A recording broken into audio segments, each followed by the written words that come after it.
합니다. 속담에 이런 말이 있습니다. 때리는 사람은 다리를 못 뻗고 자도 맞은 사람은 다리를 뻗고 잔다. 이와 같은 비슷한 말씀이 오늘 1절에 기록되고 있는데요. 악인은 쫓아오는 자가 없어도 도망하나 의인은 사자같이 담대하니라 라고 말씀하고 있습니다. 뭔가 잘못된 일을 저지른 사람은 마음에 불안한 마음을 가지게 됩니다. 그리고 잘못을 저지르면 자꾸 숨으려 하는 그런 습성이 있습니다. 아담이 하나님께 범죄했을 때 하나님 앞에 당당하게 나설 수 없었습니다. 하나님께서 아담을 부르셨을 때 아담은 나무 뒤에 숨어버렸습니다. 죄로 인해서 그 마음에 두려움이 생기고 또 초조하고 불안한 마음이 생겼기 때문입니다. 그래서 죄를 지을 때 그 평안한 마음 없는 것 자체가 하나님의 저주요 심판이라고 할 수 있습니다. 하나님께서 멀리 하시는 것이 아니라 죄인이 먼저 스스로 도망하는 것이죠. 이처럼 결국 죄는 하나님과의 관계를 멀어지게 합니다.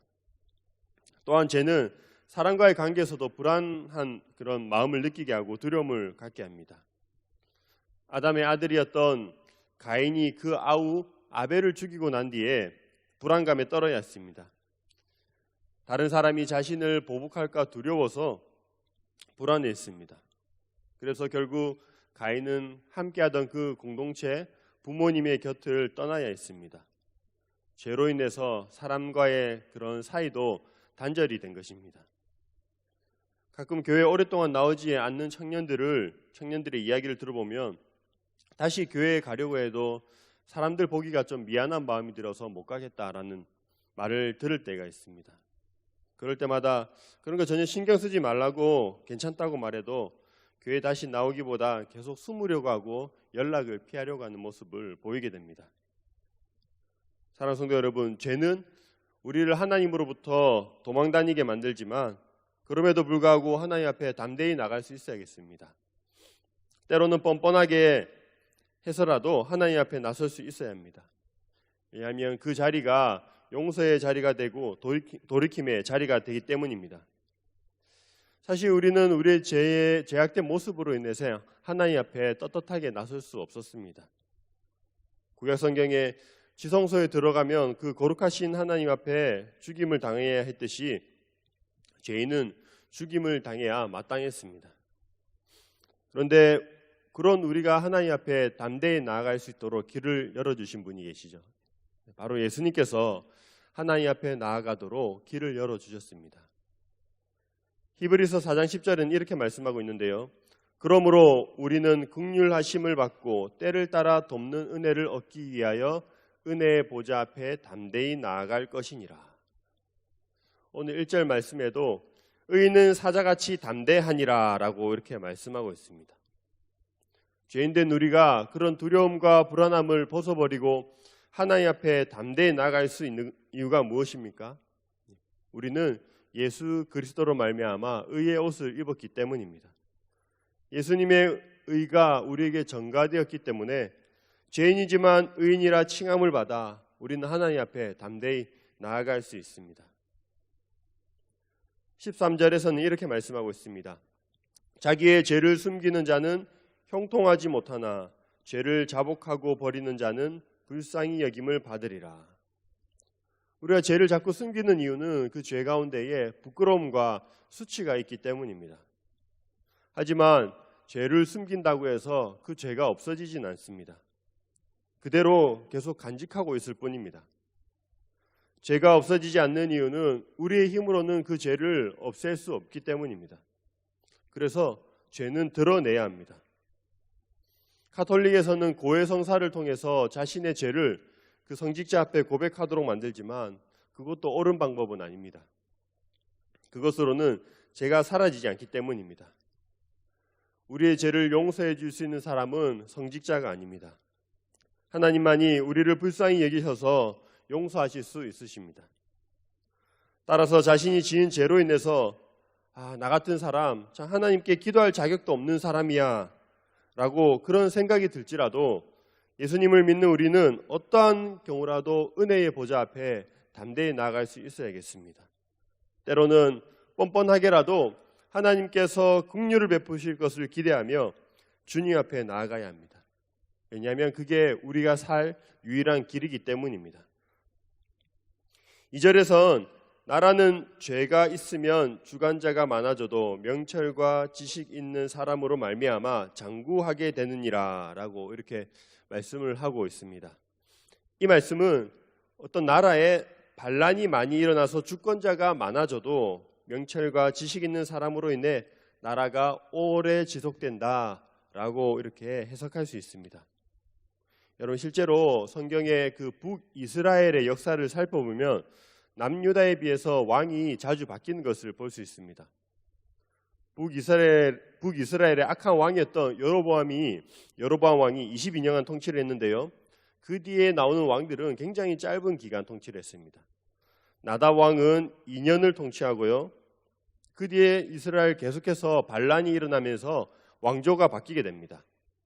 엘라 왕 2년을 통치했고 또 아시아 왕도 2년을 통치했습니다. 스가랴 왕은 6개월을 통치했고 살룸은 불과 한 달 통치했습니다. 시므리 왕은 불과 7일 통치했을 뿐입니다. 그만큼 불안한 정치적 상황이 계속되었던 것입니다. 명철과 지식 있는 사람이 없으니 모두가 자신이 옳다고 나서고 그렇게 반란을 일으켰던 것입니다. 오늘날에도 아프리카의 여러 나라들을 보면 이 독재 정권을 하고 있는 나라들이 많이 있는데요. 그리고 그 독재 정권을 무너뜨리기 위해서 여러 혁명과 반란이 일어나고 있습니다. 끊이지 않고 있습니다. 그런데 놀라운 사실은 어떤 독재 정권이 반란에 의해서 무너진다고 하더라도 또 그 독재 정권을 무너뜨린 그 사람에 의해서 또다시 독재가 계속 반복되고 있다는 것입니다. 사실 독재란 나쁜 것이 아닙니다. 단 조건이 있죠. 독재자가 완전하다고 가정할 때 그 독재는 나쁘지 않게 될 수 있습니다.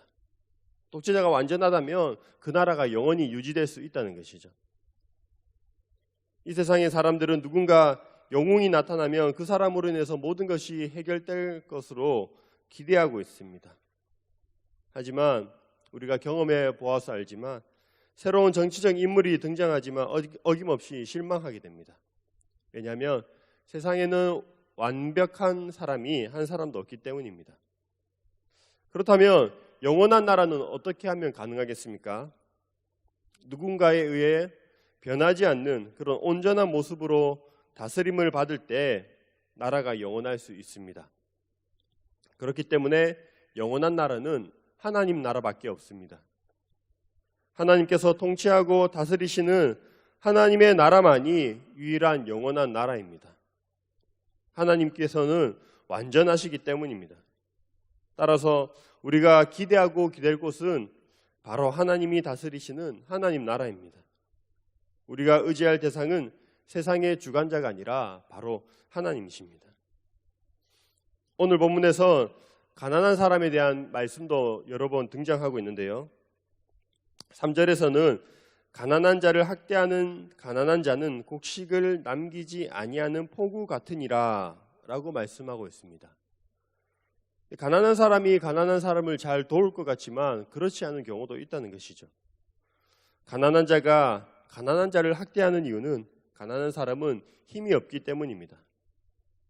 우리 사회도 보면 노인을 상대로 하거나 어린아이를 상대로 사기를 치고 속이는 사람들이 있습니다. 정말 악한 사람들이죠. 오늘 말씀처럼 포구에 그 곡식이 다 쓸려가듯이 가난한 사람들의 것들을 다 남김없이 빼앗아 간다는 것입니다. 얼마 전 뉴스를 보니 혼자 아르바이트를 하고 있는 20대 초반의 한 여자 청년이 보이스피싱을 당해서 그 괴로움에 못 이겨서 스스로 목숨을 끊는 일이 발생했습니다. 그런데요, 놀라운 건 사기를 당한 금액은 불과 200만 원에 불과했다는 것입니다. 그 청년에게는, 그 가난한 청년에게 그 돈이 너무나도 큰 돈이었고 자신이 가진 것을 다 잃어버린 상실감에 스스로 그런 선택을 한 것입니다. 사랑하는 성도 여러분, 우리가 가난하다면 가난한 사람을 위해 기도해주고 또 동병상련의 마음으로 더 위로해 주길 소망합니다. 어떤 사람은 이렇게 말하기도 합니다. 당신만 가난합니까? 나는 더 가난합니다. 당신만 아픕니까? 나는 더 아픕니다. 라고 말을 하면서 다른 사람의 형편과 상황을 전혀 이해하려고 하지 않고 오히려 학대하는 경우들이 있습니다. 우리의 모든 상황도 여의치 않지만 하나님께서 우리의 주변을 돌아볼 수 있는 그런 여유로운 넉넉한 마음을 주시길 소망합니다. 오늘 말씀 6절에서도 가난한 사람이 나오는데요. 가난하여도 성실하게 행하는 자는 부유하면서 굽게 행하는 자보다 나으니라 라고 말씀하고 있습니다. 이 말씀 그대로를 생각해 보면 안타깝지만 정말 성실하게 살아가는 사람이지만 가난한 사람이 있다는 것입니다. 또 굽게 행하고 불법을 행하지만 부유한 사람이 있다는 것입니다. 그래서 성실하게 살아가는 가난한 사람은 순간순간 유혹이 찾아옵니다. 자신만 바보같이 살고 있다는 그런 생각이 들기도 합니다.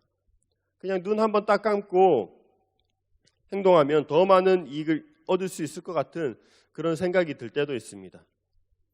매일매일 성실하게 사는 것보다 그냥 한번 한탕 크게 하고 여유롭게 살기를 바라는 마음이 들 때가 있습니다. 하지만 성경에서는 가난하게 살아도 성실하게 사는 게 더 낫다고 말씀하고 있습니다. 여러분 왜 그렇게 말씀하고 있을까요? 오늘 말씀 18절의 말씀을 보면 이렇게 나와 있습니다. 성실하게 행하는 자는 구원을 받을 것이나 굽은 길로 행하는 자는 곧 넘어지리라. 말씀이 진리라면 성실하게 행하는 자에게는 구원이 있기 때문입니다. 현실의 가난에도 성실히 행할 수 있는 이유는 미래의 구원에 대한 소망을 품고 살아가기 때문입니다. 사랑하는 성도 여러분, 그리스도인으로서 성실히 그리고 열심히 하나님의 말씀을 쫓아 살아가는데도 물질적인 형편이 나아지지 않을 때가 있습니다. 남들로부터 왜 그렇게 바보같이 사느냐는 그런 말을 들을 때가 있습니다. 그럴 때는 내가 잘못 살고 있는 것은 아닌가, 내가 무언가 착각하며 살고 있는 것은 아닌가라는 그런 생각이 들기도 합니다. 하지만 우리가 주 안에서 걷는 이 길이 확실하다고 옳다는 것을 확신한다면 여러 가지 상황에 상관없이 끝까지 성실히 살아가길 소망합니다. 오랫동안 망치를 두드리며 매일매일 성실하게 방주를 만들어갔던 노아처럼 주님께서 주신 사명 붙들고 오늘 하루도 누가 뭐라 하든 성실히 살아가는 우리에게 맡겨진 일들, 그 일들을 매일매일 성실히 감당하며 살아가는 우리 모두가 되길 주님의 이름으로 축원합니다.